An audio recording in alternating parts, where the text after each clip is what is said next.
Hello, everyone. Should this work? What do you want? One side.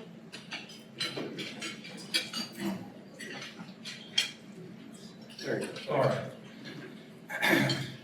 First of all, thank you to the Chamber for inviting me to speak to you today, this luncheon. I'm going to share with you just a brief story of really a story that wasn't supposed to happen.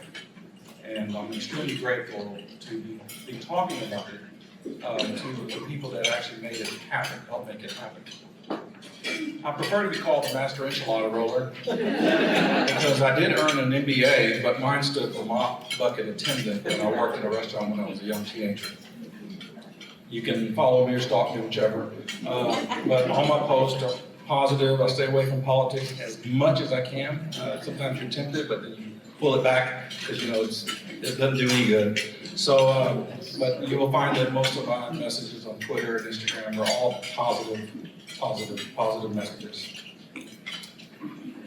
So it was almost exactly 30 years ago, August of '92, when the decision was made to open up this building. And as you can see, it's beautiful. Especially after it had already been 4 different restaurants and all of them had failed. And the second restaurant there was actually a restaurant that I was involved with. It was our family restaurant, but we owned the property. And we were making the payment, and actually I was the one that was responsible for writing the check out. And that check that I had to write out was $4,852.10 a month. It was a very difficult payment to make at the time. Our only option, of course, was to let it go back to Pearland State Bank, which we were not going to do. And we had put it on the market to anyone that was interested in buying it. No one was, because they all knew the history of the building. And in today's dollars, it'd be the equivalent of writing out almost a $10,000 check every month for an empty building. But it was 30 years ago when the decision was made to let's give it one more try. These are some of the challenges. No proven concept, really is all used equipment, used furniture. We didn't even sell margaritas or beer when we first opened. And a $10,000 budget, I just threw that number out there. I don't even know if it was that high, but paint didn't cost that much. And when I opened up a checking account at Wells Fargo, I didn't know you had to have cash to open it up. So I ended up charging on my credit card $200. And that's what we did with it. We just painted it. The building itself consisted of 2 dining rooms. We did not open the dining room to the right side of the building because we didn't have the money to go look for used tables anywhere. So there we are. We opened up this one restaurant, 1 dining room, 25 tables, so we sat about 100 guests. And I remember the day we opened, walking over to the window on the side that we did not open, standing there and pulling that string to the neon open sign, waiting for that very, very first car to pull in the parking lot. Our goal was very, very simple: to serve the highest quality product that we knew how to make. We had nothing to lose at this point. So throw the best out and then offer it at the absolute best value that we possibly could. And one of the companies that caught my attention back at that time was Walmart. Walmart, I couldn't understand how, at the time they were the largest corporation in the world, but I couldn't understand how Walmart could offer these low prices and be as successful as they were. So I said, you know what, that's going to be our goal and our focus, offering an incredible value. So on January 11th of '93, we did $580 in sales. And I wasn't discouraged at all. I was actually encouraged that there was $580 worth of people willing to give that building another try. And thankfully they did. The first month, we did $27,000 in sales. To give you a comparison, we just opened up College Station. It was the first time our restaurant hit $1 million in 1 month for a new store opening. I'm not sure what happened here, but anyway, so you can see the numbers. They're cockeyed. They were cockeyed then, they're still cockeyed. But anyway, but we were growing, and that's what was important. You're only as good as your last meal, and your focus should be everything you put on the plate. System-wide sales will be hitting approximately $140 million in 2022. With the new store opening, we operate 15 Gringos, 4 Chimichangas. We have 2 in the pipeline. We're going to open up Conroe next to Cheddar's, and we're also going to open up Tomball at Grand Parkway and 249. Our AUV is one of the highest in the industry for a price point that's one of the lowest, which means basically we're running a lot of people to the restaurant. I've met a lot of great people for something, I think, but I have met a lot of great people over the years. Met Bush in '05. I was one of 6 people on the panel to discuss Social Security reform. And when he had come in, he was talking about they had, I guess, assassinated some Al-Qaeda leader, and he was speaking for like 30 minutes, and about 30 minutes into it, I caught myself daydreaming, and I said, oh man, I can't daydream. He'll ask me a question, and I will say, could you please repeat the question, Mr. President? So, anyway, it was a very surreal moment, as you can imagine, when he scans over my direction and all the photographers behind me with all the shutters going off rapidly. Of course, this is one of my heroes, John Paul DeJoria, founder of Patron, John Paul Mitchell Products. John Paul, his slogan is success unshared is failure. I was on the set of Shark Tank with Mark Cuban, and I even met the Edge of U2 in Tokyo. Now, what's funny about this story here is when I was deciding which hotel I was going to pick to go see them in concert, it was either between the Park Hyatt, where they filmed Lost in Translation, or the Grand Hyatt, they just opened in Roppongi Hills, and I decided on this one, and it turned out that the entire band and their entourage was at the hotel, and I was able to get a picture with all of them except Bono. Bono just walked by me and hit me on the arm when I said, hey, we're from the U.S. to see your concert tonight. So, y'all may know Salt Bae. He's probably the biggest phenomenon on Instagram with like 50 million followers. But he's also one of the hardest working guys I've ever met or seen. I've been to his restaurant in Dubai. I've been to his restaurant in Miami, Las Vegas, Beverly Hills, and Dallas. And he's been there each time, because you can follow him on Instagram to know exactly where he's at. But this gentleman works hard. And of course, I'm good friends with the czar of talk radio, Mr. Michael Berry. And this particular picture is inside a helicopter that took us to the Golden Nugget in Lake Charles to meet up with Tillman and spend the night with him. Not spend the night, but hang out with him that night. Hang out with him that night. Well, we had a good time. And I don't know about you, but I still pinch myself, because how often do you get to hang out with the founder of a casino, the owner of a casino on opening night? It's very rare. And we also hung out on his yacht, which, by the way, he bought a new yacht. I don't know if y'all know that. It's a bigger yacht. I will never own a yacht in my entire life, I promise you that. That's the small one, believe it or not. I think that's the 165 or 70 footer, which has the 250 footer now. I haven't made it on that one yet. Working on it. And of course, hanging out with not only Tillman and Michael, but also Beaver himself. Beaver Appling with Buc-ee's. And this was a toy, if you will, that I purchased in 2016 and sold it right before the pandemic. Timing could not have been perfect. But we named it, the number 193JC is the month and year that Gringo's open. JC is Jimmy Changa's on the ground and Jesus Christ in the air. And how did it happen? Because it wasn't supposed to happen, especially to me. I was a C student at best, no college degree. I married at 18, 2 children by the time I was 25. I lost the house to foreclosure and returned to the vehicle because I could no longer afford the $420.91 monthly payment. But I do remember when I walked away from that vehicle, turned around and at it one last time and telling myself, I'm down, but I'm not out. I was young, I was 27. And so I always ask myself, how did we go from that to our newest store in College Station that we just opened last month?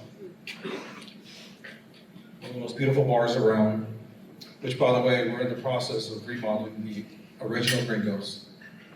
There on Broadway, and it will be done before our anniversary. We just opened the first phase of it. It's beautiful, and we're very proud of that location.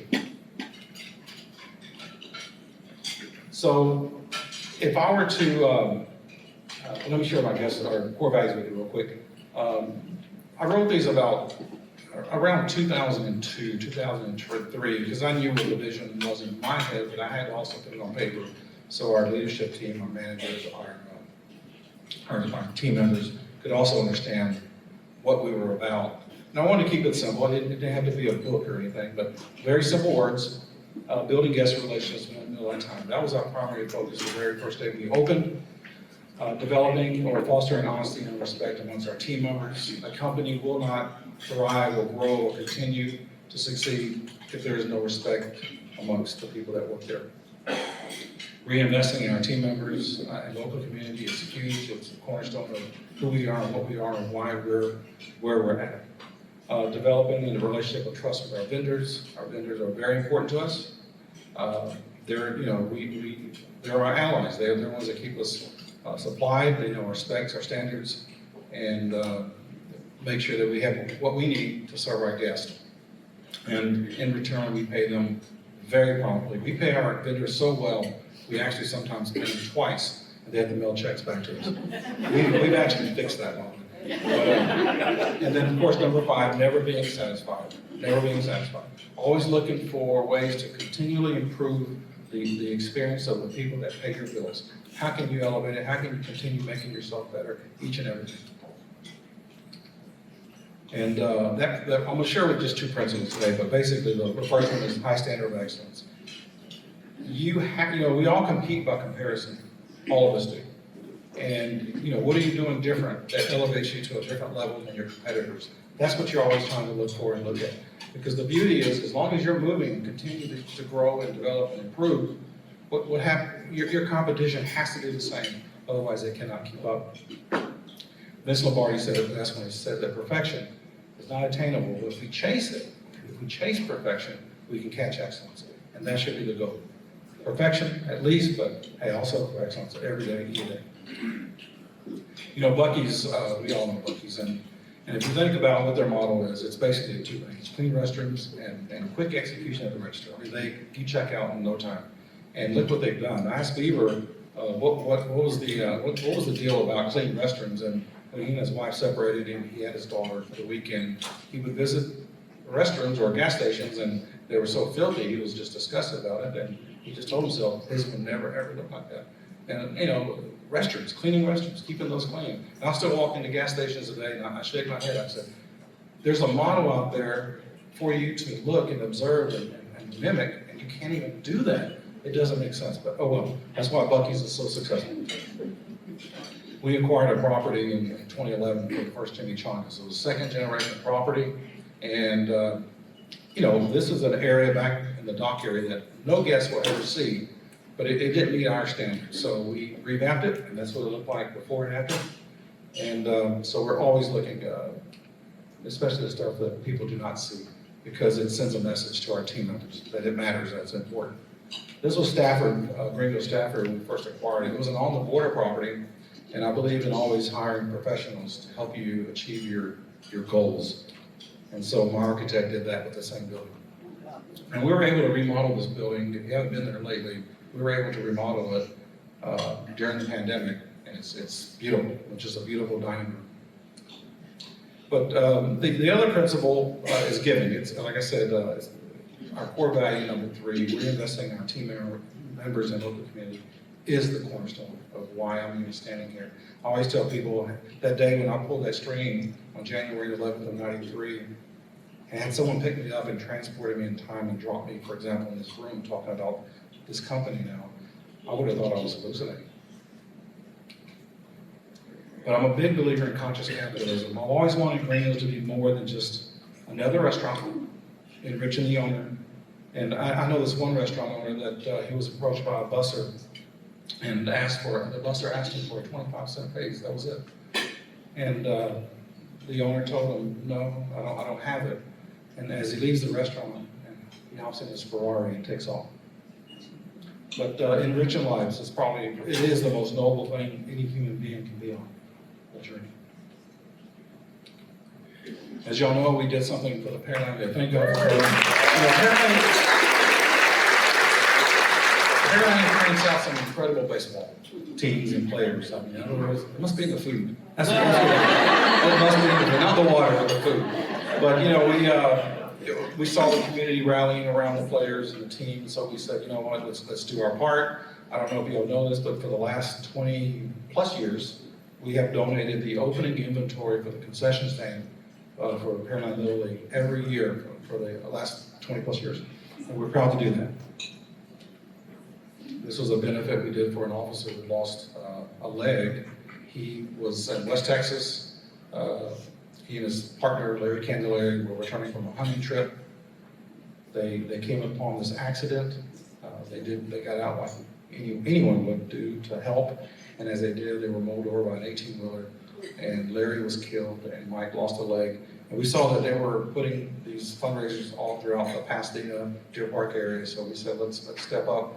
And we donated at that time, this is back in 2013, we donated 50% of our sales at all our restaurants, and we were able to write him a check for $100,000 to buy his prosthetic leg. And you may want to buy a shirt that has Gringo's on it, or Jimmy Chonga's, because it seems like our team members, when they get pulled over for speeding, they never get a ticket. So go online, buy a shirt. And I'm going to share this quick story because it also involves another prosthetic leg that we purchased. And this is the only two we've ever purchased. Don't think we go around buying these things because they are expensive. But Melinda Johnson had a coworker that sent me an email telling me that Melinda was in need of help. And if there was anything we could do, Melinda, she had I didn't even know she had a prosthetic leg that was basically falling apart. She works in our to-go department. And she's a single mom.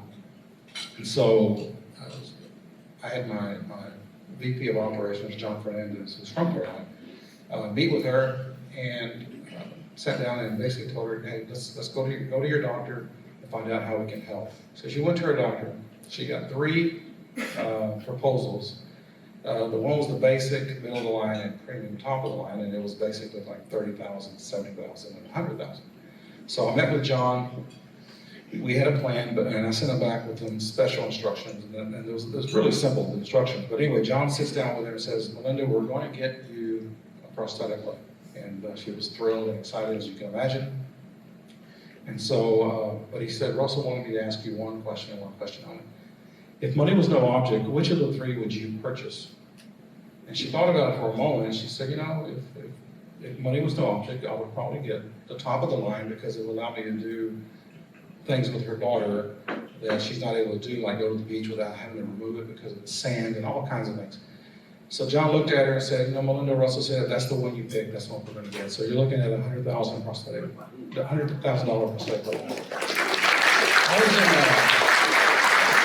I was in Berlin a few years back, and I was walking along, you know, in Berlin with what do you call it, the wall. Anyway. They divided east and west. There's bricks in the ground all throughout the city where the wall was at. And I remember walking in the city, and I noticed the company, Autobach, they're a German company. But anyway, Autobach X3. And something else that we've done quite a few of is complete full dental makeovers for our team members. These are individuals that had severe needs.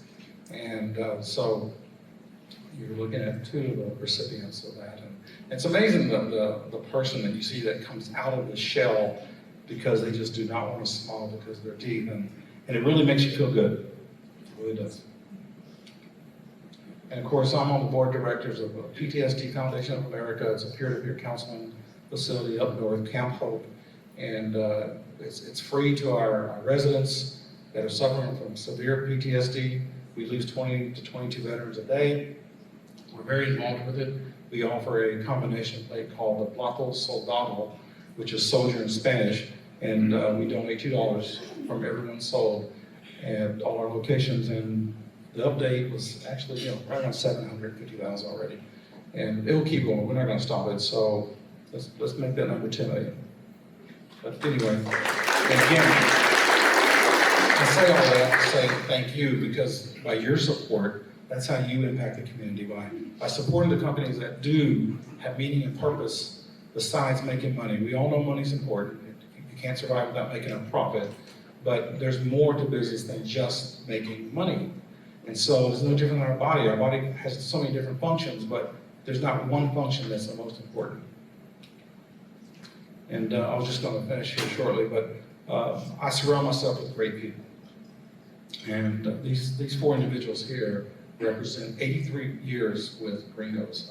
And when they join us, they don't leave. They love the culture. We do lots of fun things together. And I couldn't be more proud of these guys. The gentleman to the far left, John Mckeon, is my COO. He's my right-hand man. He's the one I call. He's the first and usually the only guy I call. Thank God. But and then Heather Mckeon, she is my chief marketing officer. She supervises about a team of 5 young girls that all do a fantastic job. And then Lauren De La Cruz, beverage director, and Danny Hanks, our senior VP of operations. You know, I truly do live my life by the golden rule.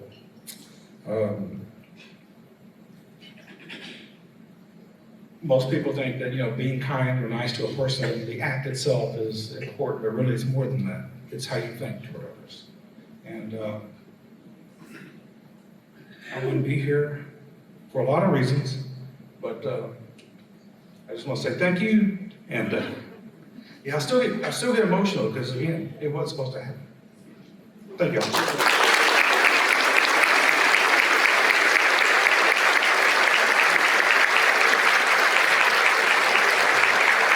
We're going to have time for questions.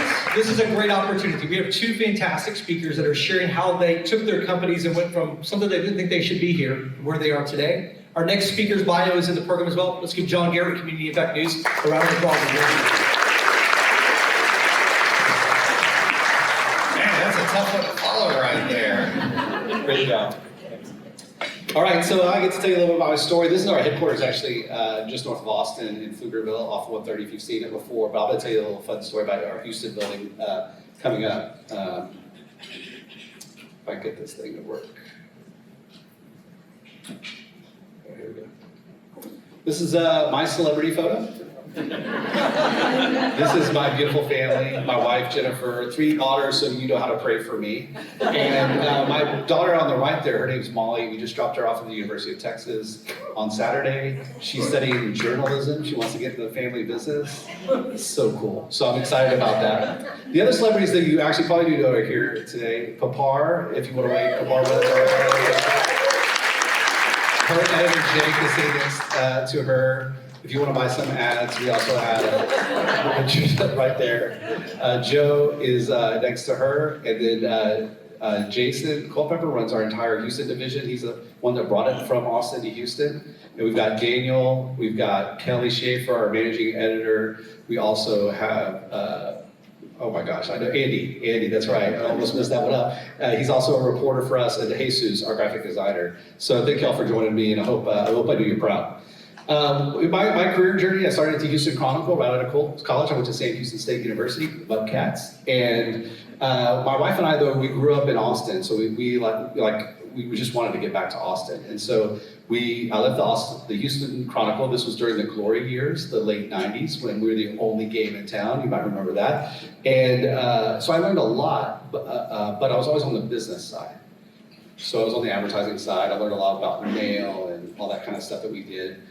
When I went to the business journal, it's the first time where I found out that editorial people can actually talk to the business people and not like lose their integrity. Like there was this wall at the Houston Chronicle where I would try to talk to editorial people. They're like, "Oh, I'm sorry, you're advertising. Don't talk to me." Well, the business journal, which is the same company as the Houston Business Journal, great company. The reporters and editors were amazing. We worked as a team there to get the news out.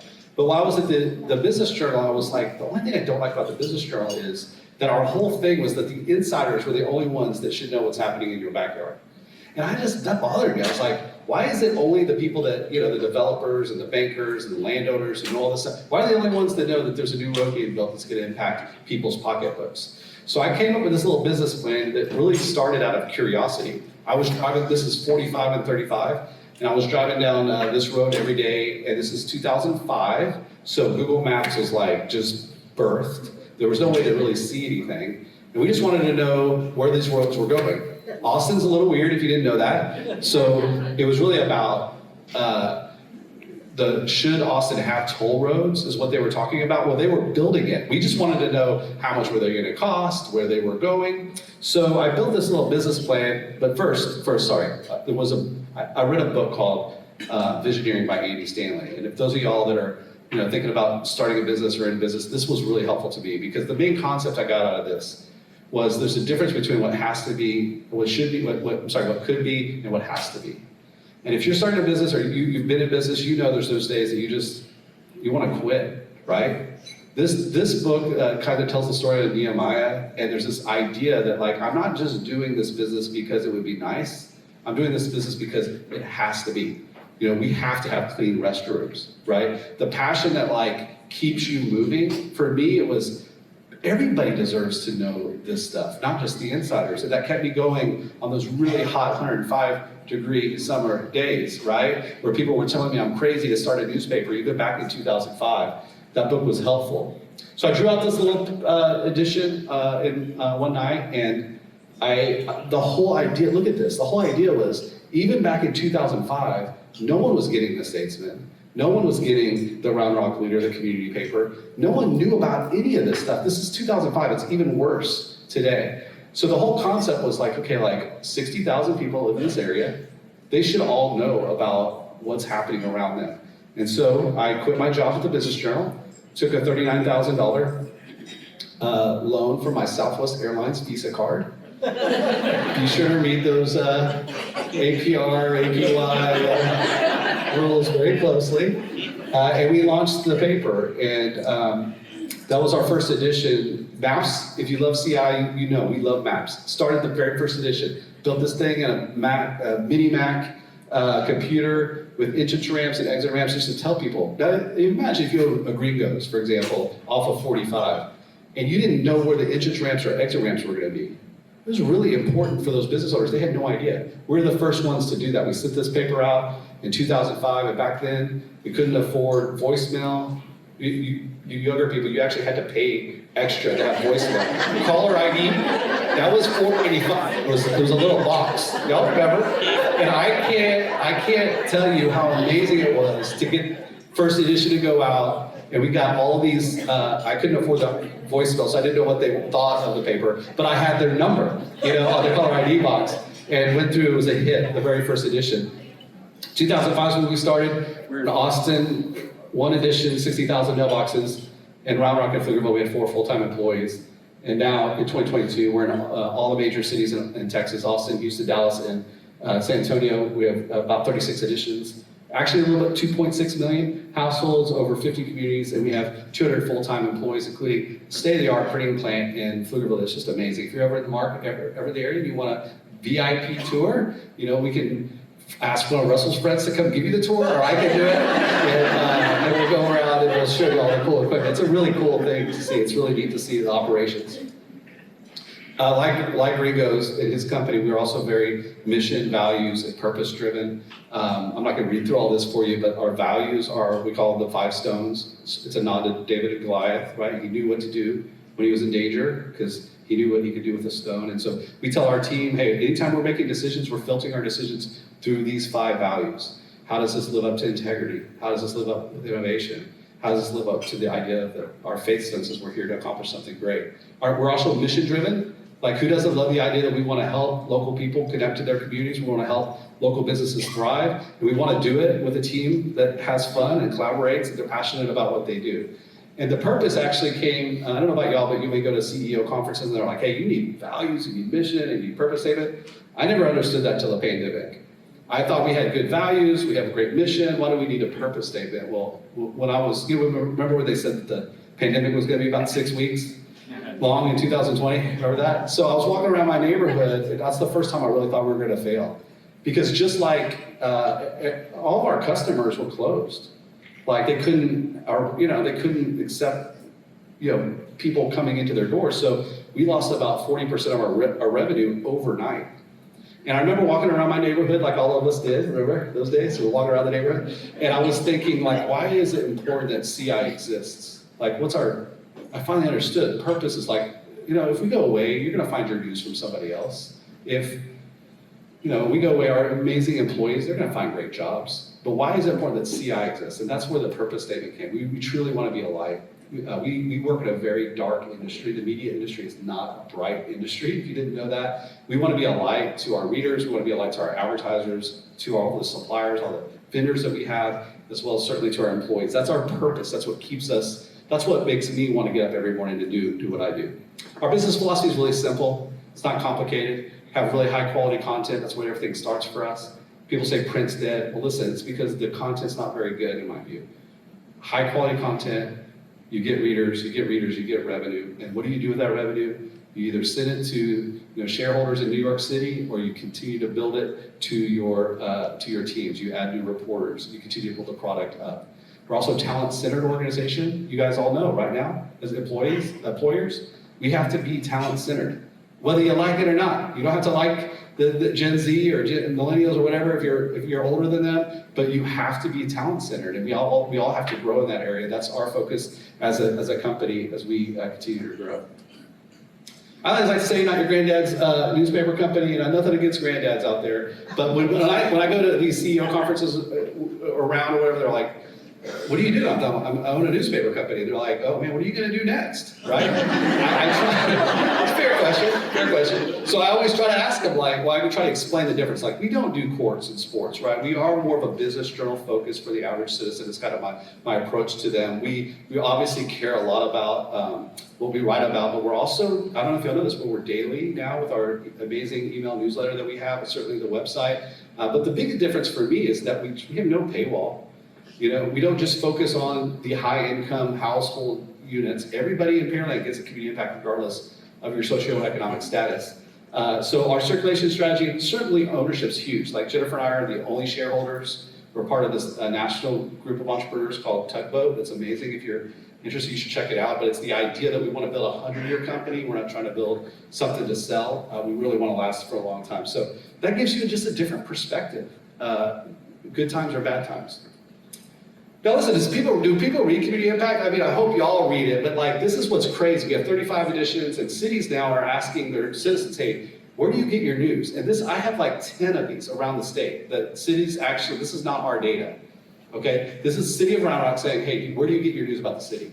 And I just want to point out that we increased during the pandemic, which is really cool, right? But look at all that, like there's nobody even close. And every single one of them were 60 to 80% readership in the city. Every single one were the most read source in the market.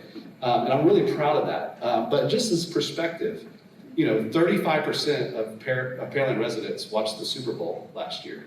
35%. Every month, between 60 and 80% of y'all's neighbors are getting community impact, finding out what's happening. It's extraordinary readership numbers, and I'm really proud of it. And I want to thank you guys for welcoming us into your home and for trusting us with the news that we produce. Another book I read that was really helpful for me is called Dual Transformation. If you're thinking about innovating your company or spinning things off, it's a great read. The idea is that you kind of create a new company. They call it Company B. You have Company A, which is your core company. It's kind of an interesting concept, where if you really want to innovate within your company, Company B has to act like its own entity. It can take whatever it wants from Company A, like it could say, hey, I want your money, I want your brand, I want your people, but Company A can't tell Company B what to do. That's where you lose innovation, especially as you grow. You really have to have entrepreneurial focus in that Company B, where they have real authority to do what they need to do to innovate. So we applied that back in the pandemic when it came out, and we created our email newsletter that you get today. It started that people wanted to know which restaurants were open now, and what the pandemic numbers were. I hope we never have to ever do that again. And that's where it started. People were interested in, hey, Pearland, like what's happening into my businesses. So this email newsletter is insane. And if you don't get it, check it out, it's free. We're delivering now all through this Company B transformation thing. We created Marie Leonard, who used to be a reporter here in South Houston. Now she's our digital product manager. She and her team have created this, that we call it Project 05, because we wanted, 2005 was when we started. We wanted to be a very entrepreneurial team. She created her whole team, her own team, created their own products. And today we're delivering 155,000 emails a day to citizens all across Texas who want our newsletter. They want to know what's happening in their neck of the woods. What we also created was this thing called CI storytelling. And CI storytelling is basically the idea that all of you as businesses, you'll have a story to tell. And some of you might have really great chefs that have great menus or great jalapeno margarita recipes, that kind of thing. Where what is it, so you can share this kind of content with your customers in a new way. One thing we're really good at is we're good at telling stories. So we decided, hey, let's create a way for our customers to be able to tell their story. And because we're delivering, 8,000 emails a day to Pearland residents, the local businesses can run their story as a paid content in this newsletter. So it's a brand new product for us that we're really proud of and it's doing really well. So this is our product mix now. We're still a very happy newspaper company. We also have digital, our website, communityimpact.com. We have about 2 million residents of Texas that come to our website every single month to get their local news. The newsletter I brought up, and we also have a podcast. We have a podcast here in Houston that's called The Morning Breakdown. You can check that out wherever you get your podcasts. Also, side note, if you're driving down 290 Jersey Village, you might see this new building that's being built. We hope to be in October. It's coming along really nicely. And that's going to be our Houston headquarters. It's beautiful. It's right off the frontage road. One thing I love about the frontage road is you get the sign out, and so everyone's like, hey, I saw your building as they drive by. It's kind of fun for us. So if you're up in Jersey Village around mid-October, I'm sure Jason would love to give you a tour of that as well. So I do have a few lessons learned I'd like to share with you guys. And I'm going to be a little bit vulnerable here. I may not cry, but that was amazing. And I'm going to be more embarrassed, I think, actually, about some of my lessons learned. But the first lesson I just want to share with you guys is number one, have good business service people around you. The very best advice I got when I was starting the business, and you guys, however long you've been in business, you probably know this to be true, but maybe there's something kind of broken in your people around you. But what I mean by this is, there's probably any bakers in the room? Any bakers in? We got some bakers, good. Baking relationships are really important. And I don't know about y'all, but when you went through the pandemic and we had all this PPP stuff happening and you had how am I gonna get whatever, if you knew your baker, you were way better off. I know that was true for me. Good times and bad times, if you don't have a good relationship with your baker, I really encourage you to do that. Accounting, same thing. I was talking to the owners of Kalahari Resort in Round Rock yesterday, and one of the things we were talking about is from a CPA standpoint. If you don't have a good CPA, they're signing a lot of stuff for you. The CPA is not going to go to jail if you did something wrong, right? You are. Sorry, I'm going to drop some water.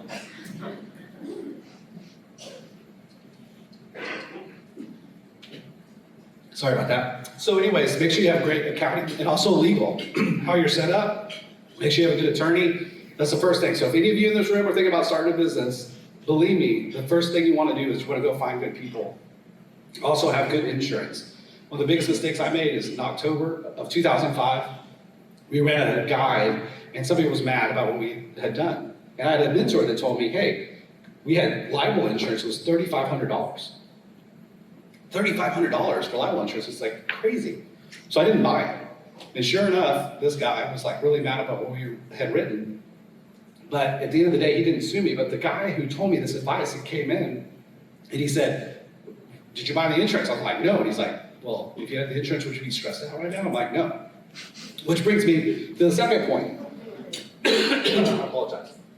The second point, which is the same day, right? My mentor walks in my office in Pflugerville. He walks around. Everybody's down. Everyone's upset about the mistake that we made and all that kind of stuff. And he comes in my office. He's like, what in the world is wrong with this place? Culture is really important to CI. If you come to a Community Impact office, we want people to have fun there. He walks in there, it's Friday. He's like, everyone's down because of this mistake we made. And I told him what was going on, and he said, don't you ever let your people leave home for the weekend feeling like they're feeling right now.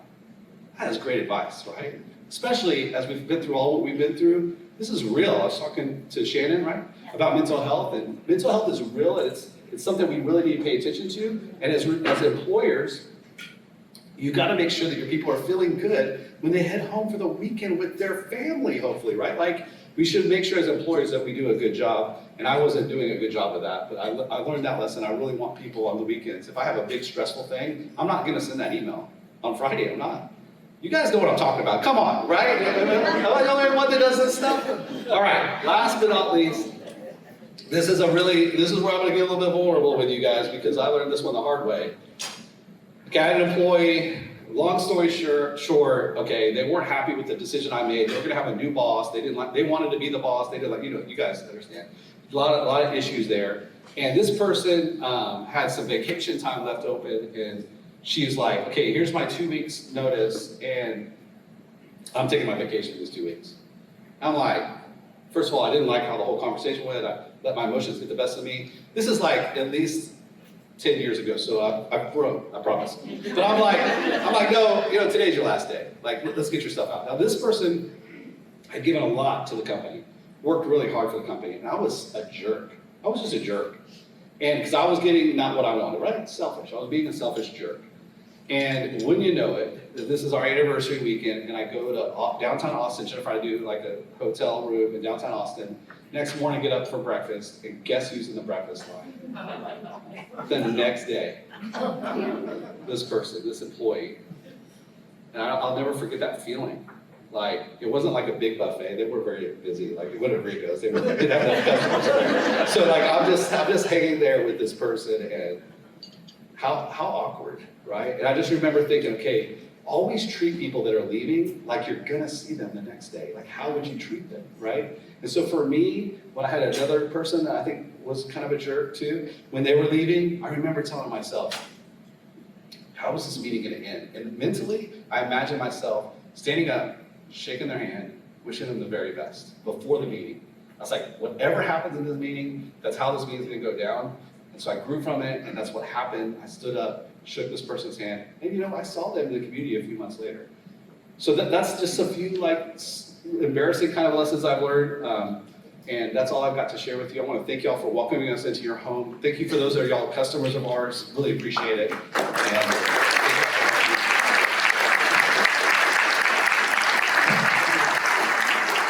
So we said this was an entrepreneur summit, and we've had two fantastic speakers, and we want to spend some time and get to know them a little bit more, dive a little bit more into the conversation, spend a handful of minutes just getting to know them. And we wanted to have somebody moderate this. And if you're not familiar, earlier this year, the Pearland Economic Development Corporation hired Brandy Goodry, the navigator. Let's give Brandy a round of applause. And what a great opportunity for our community that we are investing in entrepreneurs, innovations, startups in our community. So Brandy, thanks for being here. She's in her office. They have a release center space, suite 123. Let's give Brandy Goodry a round of applause one more time. Thank you, everybody. This is great attendance to see everybody here. I must say, as you guys were speaking, I was purposely taking notes to make sure I asked the right questions of you guys. One thing I will say, and I appreciate both of you commenting on the fact that you really are social entrepreneurs. And so you're doing good while providing a product or service. And so that's something that I think resonates with a lot of people in here. And so I know you kind of talked about your reason why and different things, but for yourself and like what continues you to just have that, inspiration as far as for philanthropic spirit. Well, you're on. It's on. Okay, good. I was very fortunate as a young child to see some acts of generosity and kindness from my parents. They both were born during the Great Depression, and so they knew what tough times were. They grew up poor. And so when they did achieve a certain level of success, they shared it. My mother would pack up vans of clothes and take them into the interior of Mexico, and they would take Bibles. They donated land to a church. And as a young kid, when I saw these acts, what they basically did was plant a seed. But I've always, we all have dreams and fantasies of reaching a certain level of achievement, and I'm just grateful that I was able to witness that and build on it and grow on it. And so, but what gets me up in the morning is not making more money. It really isn't. It's zero to do with making money. I didn't focus on money on the first day of business, and I don't focus on money today. I focus on everything else about it. We're in the people business. We just happen to sell Mexican food. Our customers are business, or our customers are people, our employees are people, our vendors are people. Everyone's people. So it's really, it goes back to how do you treat everyone that's around you. And so for me, and I'm not even sure if the question answered the question, but yes. I mean, it's really inspiring to listen to him because like that is part of like our belief too. And I think that there's a common theme there. And it's I'm honored to be here talking to you about our story with your success. It's just an honor to be here. But our faith stone is what drives us. Our faith stone says we're here to accomplish something great.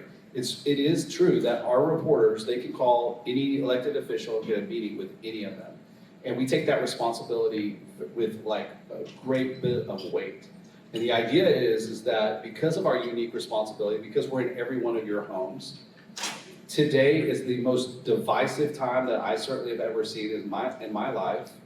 We have a unique opportunity, Republican or Democrat or Independent, to produce quality news that's without bias to every household.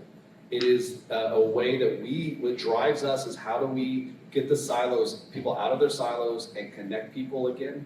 That is a huge dream of ours, is for our unique way of delivery, our unique way of presenting news that we could do that. So for us, that idea of like social, it's about everything that we do. How can we connect people to their communities, and how can we get people to read news and feel like, oh, I can trust this. Thank you, and I will say I'm a proud recipient of your newspaper, and I encourage my parents to read it as well. I think even during the pandemic, we kind of had to go back to those old school ways, like literally we wanted to go check the mail and see if anybody had sent us anything. We were tired of being on Zoom meetings, and we actually wanted to open and read a paper. So I think that's probably what attributed to your increase during the pandemic as well for sales. Yeah. I will have you continue to hold the mic to ask this next question. So when I think of leadership, and we all know there's a difference between being a leader and a manager, it relates to soft skills. And you talked about employee retention and different things. So for you, when you're looking at leadership for your team or even for yourself, what are 3 different soft skills that you look to have in your employees and in your organization? Yeah, thanks. I go, the four soft skills that I because it's an easy way for me to remember it, is first of all, we look for people that are likable. Hopefully everybody that you visit and meet with CI is a likable person, regardless if they're a reporter or a salesperson or a graphic designer. We want people that are intelligent. We want people to be able to have conversations with mayors, regardless if they're the reporter or the sales rep, about intelligent things. We want people that are achievement oriented, that take pride in their work. They're excited when they make a sale. They're excited when they break a story. They're excited when they created a beautiful graphic design. And the last thing we look for is people that are responsible. We can't babysit everybody. We need people that, we can trust with their time and that they'll do a good job. And I think that's even more important today than it's ever been. We do 3-2, 3 days in the office, 2 work from home. But there's so much flexibility with our reporters and we don't ever see them, and we trust them, and we need people that we can hire that we can trust. Awesome, thank you. Next question is actually for you, Russell.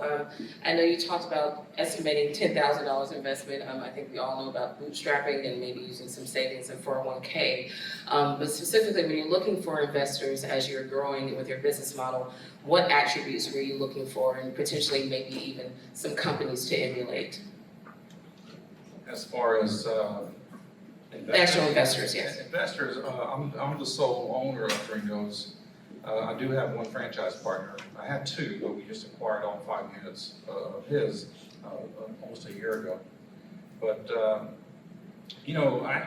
when I purchased my second property in LaPorte in '96, the gentleman who financed it for me was Bruce Angel, well known in the LaPorte, Baytown area, and I was very grateful that he had owner financed this piece of land for me. And so I made a point to always hand carry my payment to his office or down the road, because I never wanted to mail it. Always dropped it off several days early, because your reputation is the most valuable thing you own, and only you can control it.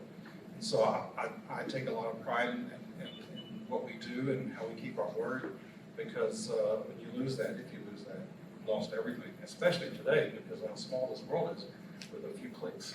So you have to be on guard 100% of the time. But, and again, I'm not even sure if I answered the question. Well, Anyway. with explaining your business model as far as for you being just a sole owner, but I think it's good to know because some of us, we want to stay smaller or local, but there is a different component to look for as far as for franchising and depending, what you want that business model to look like. Well, I will say that restaurants is a very difficult business to be in. It really, really is. I don't recommend it for anyone. I always tell people, if you want to make $1 million in the restaurant business, start off with 2, and once you lose $1 million, sell and get out. No, seriously, it's tough because we employ 2,500 people in there, and there's such differences between a busser and a hostess versus a cook. I have this one cook at the original Gringo. He's been with us over 20 years. His name is Roberto Castillo, and every year in August he goes to his country, Dominican Republic, and he takes his 2 weeks, but he goes for a month, and of course we pay him the entire time he is off, and we also give him spending money to have a good time. And you should see, I mean, he's such a workhorse that it takes 2 people to do his work when he's gone. When he gets back, they're basically kissing his feet. And that's the kind of people you want, but you have to create an environment where they want to work hard and give them the right tools to do so. Yeah, I think what you're saying, like, give people a reason to show up every day, because, anybody that's, I feel like, gone through the entrepreneurship journey, there's some days you're thinking, why did I do this? Why now? Different things like that. So when you're instilling those values and you're presenting a great work environment that encourages people to show up every day. Thank you. I think we have time for one more question. Okay, so for John, great, handoff. So you talked about your strategy, and so when I look at entrepreneurs, we deal with ideation through exit. What would be your exit strategy? I want to be rolled out in a wheelchair. And, I like that. I would love, my daughter wants to study journalism. I love the idea of multi-generational. I've had some entrepreneurial friends that just they're 2nd and 3rd generation, and it's so, I just admire it. So my exit strategy, is for my kids to be, I guess, accidentally rolling me down, get rid of me. I really want to keep it private, and I do. Before I hand this off to you for your exit strategy, because I want to hear your exit strategy. I do want to just say, Papa is going to kill me, but she's looking. If I don't say this, but she's looking for an account executive. So if you want to be in sales, I'm great team. Okay, there you go. I want to hear your exit strategy. Well, I actually did estate planning 2 years ago before the tax rates went up. But again, it's so difficult. I always wonder, because usually when a restaurant changes hands, once the original founders leave, there seems to be a trend of it deteriorating. I mean, I'm not going to mention names, but you see it all the time. And again, it's usually because they want to pay for it by finding ways to cut. And usually the first place they cut is in quality. And when we had opened a restaurant in 06 called Gringo Seafood Kitchen in Stafford. We opened it October 1st of 06, closed it December 31st of 07. So we had it for a year and 3 months. And it was called Gringo Seafood Kitchen, spelled French, G-A-U-X-O-E-N. But anyway, what did I take away from that? Well, when we started developing the recipes for chimichangas, there was one particular recipe I didn't like. And having this setback, if you will, the Gringo Seafood Kitchen in the back of my mind, it forced me to have a paradigm shift on how we were going to approach the chimichangas concept. And we actually took that same philosophy, moved back over to Gringo's with it. But it's really simple. If I won't eat it, I won't serve it. Most, a lot of companies, they focus on one thing and one thing only, the bottom line. But in the restaurants, we really do focus on what we're putting on top of the plate. That's where it starts and ends. Even, I had my executive team yesterday have a meeting on the financials. There's only a few numbers I want to be focused on and worry about, and that's our prime costs: food, labor, packaging. If it hits a certain percentage, that's all I'm worried about. If we're there, then I know everything else will take care of itself. That's what I focus on. But you have to know your business like no one else, and you have to know your competition, so you can elevate yourself to a different level, a different degree of comparison. So you selling or not? No. Because it is, no, I don't plan on selling, unless, now I will say this. So back in '91, a friend of mine worked for Mrs. Barrett's Bread, and his name was Rusty Tidwell, and he had moved up the ranks, and I don't know if y'all know this, but Mrs. Barrett's Bread, one of the biggest Texas bread companies around, and they actually ended up selling, and they sold to a corporation out of Mexico, Bimbo. And Rusty asked Arthur Baird, "Hey Arthur, why did you sell?" And Arthur said, "Rusty, they offered us so much money we could not say no. So my exit strategy is offer me so much money that I can't An offer you can't refuse. So thank you both, gentlemen, for telling your story, the